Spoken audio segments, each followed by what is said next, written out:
Seja bem-vindo ao canal Santa Meta. Inscreva-se no canal e ative o sininho das notificações. Quando estudamos os temas escatológicos, tem muitos textos na Sagrada Escritura, não vamos ver agora, mas tem um livro em especial que é muito importante, que é o Apocalipse de São João. É o último livro da Sagrada Escritura.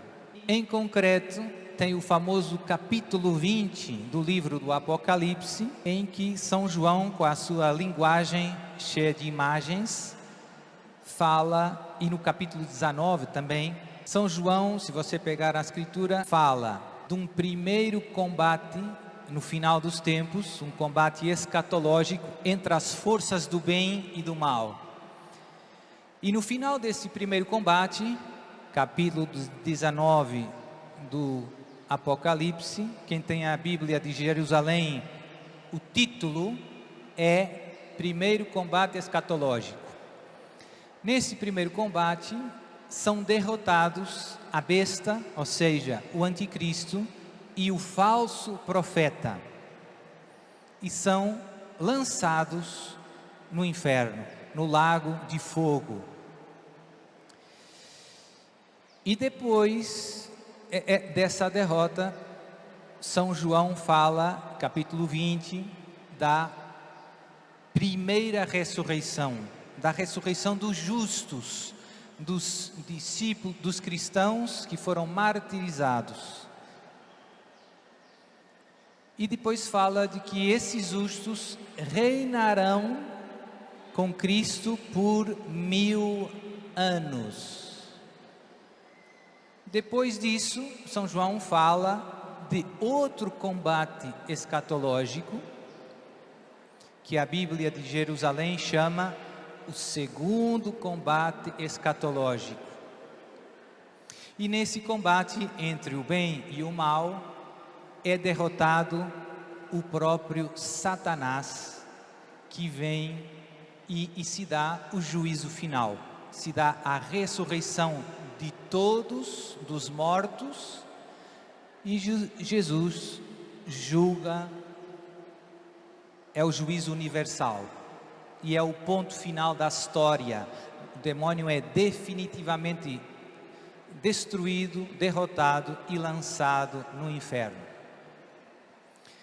Agora, problema: como interpretar esta vinda de Jesus antes de reinar 1000 anos?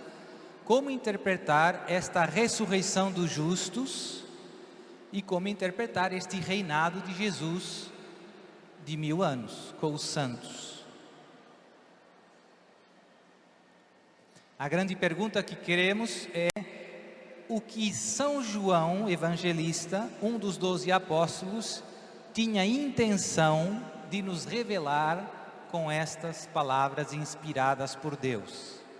Essa é a pergunta que nós gostávamos de esclarecer, porque esta resposta a essa pergunta vai dar uma chave de interpretação para outras passagens escatológicas, para nós termos um panorama de como vai ser o final dos tempos, o fim do mundo. Tem um famoso jesuíta, um famoso jesuíta francês, muito famoso, quem gosta de teologia, que já partiu, que se chama Jean Danielou, que depois foi feito cardeal no final da sua vida. Ele era um dos maiores estudiosos dos padres da igreja. Era um dos maiores especialistas na Igreja Católica sobre a doutrina, a teologia dos primeiros bispos da Igreja Católica, aqueles que sucederam aos apóstolos. Tem ainda uma famosa coleção de fontes patrísticas francesa que se chama Sources Chrétiennes, que foi fundada por ele e por outro famoso teólogo francês, Henri de Lubac. Essa coleção, que começou talvez há uns 50, 60 anos atrás, tem centenas e centenas e centenas de livros recolhendo os ensinamentos dos primeiros padres da igreja, as homilias, as catequeses. Então esse homem era um homem muito sábio, e eu queria começar com uma afirmação que ele fez, que tem a ver com essa passagem do Apocalipse 20, do milênio, que às vezes causa tão grande controvérsia. Ele afirma, cito, o milenarismo, a crença que haverá um reinado terreno do Messias antes do fim dos tempos, é a doutrina judaico-cristã que despertou e continua a despertar mais argumentos do que qualquer outra. Ou seja, este tema da interpretação do milênio, do Apocalipse 20, é o tema que tem mais suscitado interpretações. Tem muita gente tentando interpretar, tem muito debate. Isso falando dos primeiros séculos e de toda a história da igreja. E depois ele dá, na opinião dele, o motivo pelo qual esse fenômeno acontece. E ele diz, a razão para isso é provavelmente a incapacidade de distinguir entre os vários elementos da doutrina.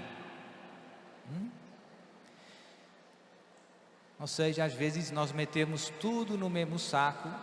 É necessário fazer distinções para evitar confusões.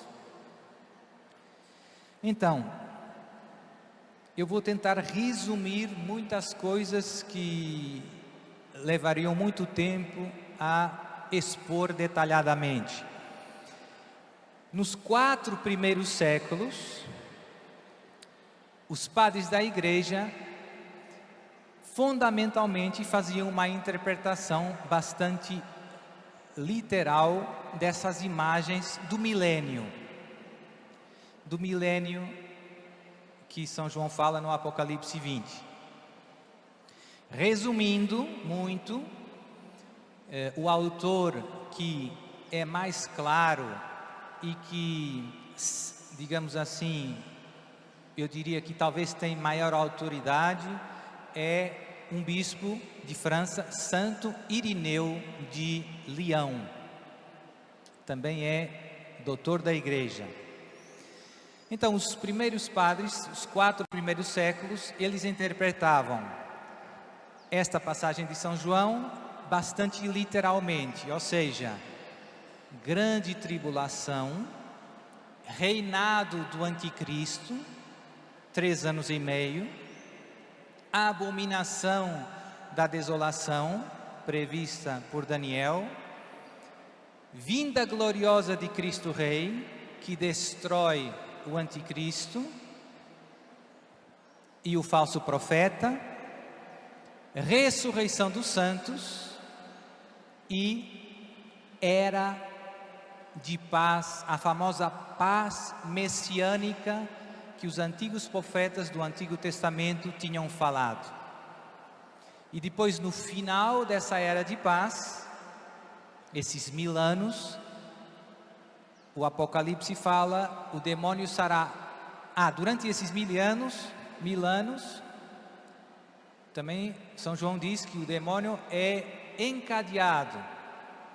E no final desse tempo, o demônio é novamente solto. Vai haver outra tribulação, não já a grande tribulação. O demônio vai reunir os povos para a guerra e depois vem Jesus e se dá o juízo final, a ressurreição universal dos mortos, o juízo final, o fim da história e os novos céus e a nova terra. O fim do tempo, se nós quisermos, e a plena glorificação da criação em Cristo. Então, esse é o paradigma dos 4 primeiros séculos. Mas houve alguma exceção. Um famoso teólogo chamado Orígenes. Orígenes foi o primeiro a fazer uma interpretação alegórica, simbólica do milênio. É um autor importante, era um grande estudioso da Escritura. Não é santo, não é doutor da igreja, mas é um teólogo importante. E depois, outro grande doutor da igreja, São Jerônimo, se insurgiu contra um herege que começou interpretando o milênio numa chave mais terrena e política, chamado Cerinto. Cerinto é o pai da heresia milenarista. Então, São Jerônimo, grande conhecedor da Sagrada Escritura, foi ele que preparou a tradução da Vulgata, doutor da igreja, combateu com muita violência os erros de Cerinto, que ele chamava de o erro judaico. Se nós pensarmos, era um erro que também já de algum modo está presente no Novo Testamento com Jesus. Muitos judeus pensavam que o Messias que devia vir, Jesus, ia ser um grande líder político. E Jesus teve algum trabalho explicando que o reino de Deus não é um reino igual aos outros. É um reino dos céus, é um reino de graça, de verdade. Jesus não se manifestou como um líder político. Mas muitos do tempo de Jesus, os apóstolos, esperavam um novo David.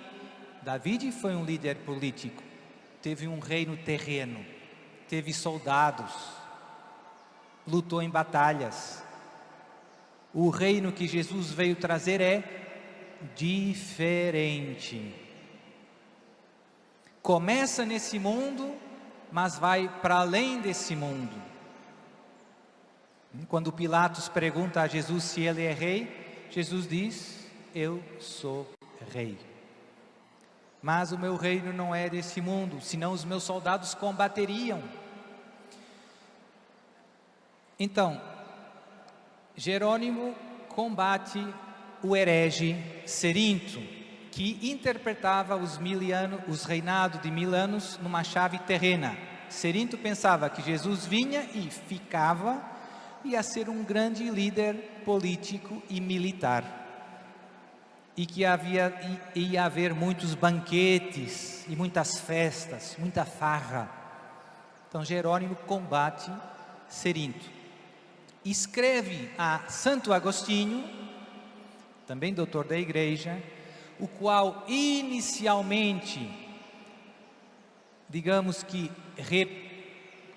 repetia a interpretação dos primeiros padres, Santo Irineu e tudo isso, mas depois, influenciado por São Jerônimo, começa a combater também Cerinto e faz uma interpretação alegórica do milênio, como já tinha tentado primeiro Orígenes. Você está pensando, padre, isso está ficando pesada a conversa, né? Mas infelizmente não tem jeito de esclarecer sem aprofundar um pouco. Se não estudarmos, é fácil confundir tudo. No final, eu vou dar alguma bibliografia para fazer tarefa de casa, para quem quiser. Porque esse é um tema importante, porque muitos católicos têm medo do fim dos tempos, pensam que o fim dos tempos é o fim do mundo, e tem confusão. Agostinho faz a interpretação alegórica do reinado dos 1000 anos e diz que os 1000 anos começaram com a ressurreição de Cristo. Cristo já reina na igreja. Nós já estamos no milênio. A igreja é o reino. Isso é verdade? Sim ou não? É verdade. Jesus já ressuscitou e reina na sua igreja. É verdade. Mas a questão é mais profunda. E por isso, a interpretação de Agostinho teve um grande sucesso e se tornou, na nossa igreja, a opinião, a interpretação mais frequente. Se tornou a interpretação mais frequente. Quando Deus tocou meu coração e eu comecei estudando as mensagens de Nossa Senhora, comecei com a mensagem de Fátima, depois com aqueles 2 jovens da Venezuela que são vivos, José Luís e Juan Antônio, de Maracaibo, depois La Salete, depois Garabandal, Akita. Várias dessas aparições estão aprovadas pela igreja. Quando você pega nas mensagens, você vê que Nossa Senhora sempre fala que vem Jesus, que vem a tribulação, a grande tribulação, que vem o anticristo, Padre Gobi, que vem Jesus na glória como Rei do Universo e que depois vem a era de paz. Jesus não fica visivelmente conosco, fica fisicamente na Eucaristia, como já está. Então, quando eu comecei pensando que aquilo era uma heresia. Por quê? Porque eu estava habituado à interpretação de Santo Agostinho, ao paradigma de Santo Agostinho e não de Santo Irineu. Irineu é grande tribulação, segunda vinda, era de paz, juízo final. E Agostinho não, Agostinho é grande tribulação, juízo final. E a era de paz é agora a igreja. Então, quando eu comecei lendo essas mensagens de Nossa Senhora, eu tive um momento de uma certa crise. Pensei, oba, isso não é a doutrina da fé católica. Nós no credo rezamos, esperamos que Jesus há de voltar para julgar os vivos e os mortos. Então, eu tinha na minha cabeça que quando Jesus voltar, vai ser o juízo final. Não tem outra volta de Jesus na glória. E então tive uns tempos de dificuldade, mas o problema é que são muitas revelações privadas, todas com o mesmo esquema. O que é lógico, porque Nossa Senhora não se contradiz. E se você quiser, tem muitos místicos e santos na história da igreja que falaram destes nossos tempos e que também seguem-se o paradigma de Santo Irineu e não de Santo Agostinho. Por exemplo, Santa Ilegarda, doutora da igreja, Santa Brígida da Suécia, doutora da igreja, Santa Catarina de Sena, doutora da igreja, Beata Ana Catarina Emmerich, São Luís Maria Grignon de Montfort, São Massimiliano Kolbe, Santa Faustina Kowalska, São Padre Pio de Pietrelcina. São só alguns exemplos, todos eles falam do fim dos tempos e falam da era de paz depois da grande tribulação, depois da derrota do anticristo, depois da vinda de Cristo Rei. E tem coisas muito bonitas, agora não vou expor, mas nessa era de paz, depois da grande tribulação, do anticristo, da vinda de Jesus, o mundo será muito diferente, no sentido que vai haver uma conversão global a Jesus. Todo mundo vai o seu amar filho. e seguir. Amém. Gostou do nosso conteúdo? Deixa aqui nos comentários. Clique em gostei, se inscreva no canal, compartilhe com seus amigos. Deus abençoe.